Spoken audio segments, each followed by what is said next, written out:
Pintura ba ang hanap nyo? Ayan. Sugod Paint All Paint Center lang. Siyempre, support tayo sa mga local businesses. Marami kang mapagpipilian dito. Ayan.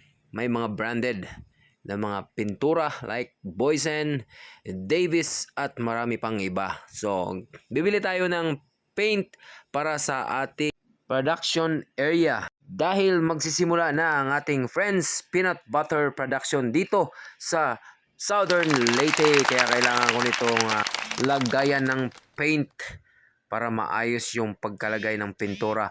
Dito lang yan guys sa Sugod Paint All Paint Center. Andito lahat ng kailangan mo. Siyempre support local tayo at pag fuel yung pag-uusapan, gasoline, siyempre Shell lamang tayo guys. At time to change oil naman din, bibili ako ng Shell Helix pang diesel na engine oil dahil mag-change oil ako sa aming rolling na truck. Hindi lang yan ang makukuha natin guys. O kita nyo may discount tayo. Ang laki ng discount. 265. Nakakuha ako ng 265 guys yung discount, no? So, napakaganda dito sa Shell dahil may mga freebie sila, may mga promo sila. At nang bigla akong nauhaw, nagpunta tayo sa Tablia Cafe. Dito lang yan sa Sugod, Southern Leyte. Bagong bukas lang ito guys, katabi lang mismo ng Asian provider dito sa Sugod, Southern Leyte. Kaya naman, wag nang magpatumpik-tumpik pa. Tara na agad at para matikman nyo na ang kanilang mga menu. At pagkatapos nating magkape, eto, besita agad tayo sa farm. Nagpatanim pala ako ng mga bananas, no, yung mga gagamitin natin sa bakery, yung isang ingredient natin sa paggawa ng banana cake.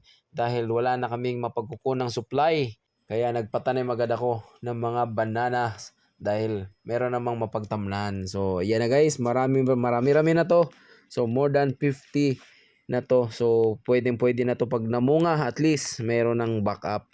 At least meron na kaming itinanim na mga ilang piraso. So, after this, ayan, ito yung gagawin naming production area. Papasilip ko sa inyo guys. Ito yung dating bakery na naging tambakan ng kupra dahil nag-venture tayo sa coconut trading dati. So, isa din itong failed business na nangyari. So, from bakery, naging bodega, at nagiging production na naman ng Friends Peanut Butter. At ito yung mga machines na binili pa natin abroad, no? So ready na sila guys at magpapapintura na tayo dito at magiging maayos na to at gaganda na to guys. At bibili din ako ng mga solar lights ng 10,000 watts. Ayan, may 10,000 watts. So parang hindi totoo itong 10,000 watts. Nilalagay lang nila yan. Ito naman 8,000 watts. Pero at least meron daw, maganda-ganda naman daw yung naging feedback nito. So, ayan. Siyempre, kulang din yung itlog. Ito naman mga itlog guys, binili pa namin sa Sugod, Southern Leyte. Bumili tayo ng 30 na trays lang dahil kulang na kulang talaga yung itlog ng supply ngayon. Pahirapan. Kaya ito yung sikreto namin guys kung bakit napakasarap yung aming mga breads and cakes dahil hindi kami nagtitipid sa ingredients. Kita mo naman yan, yung itlog na yan guys.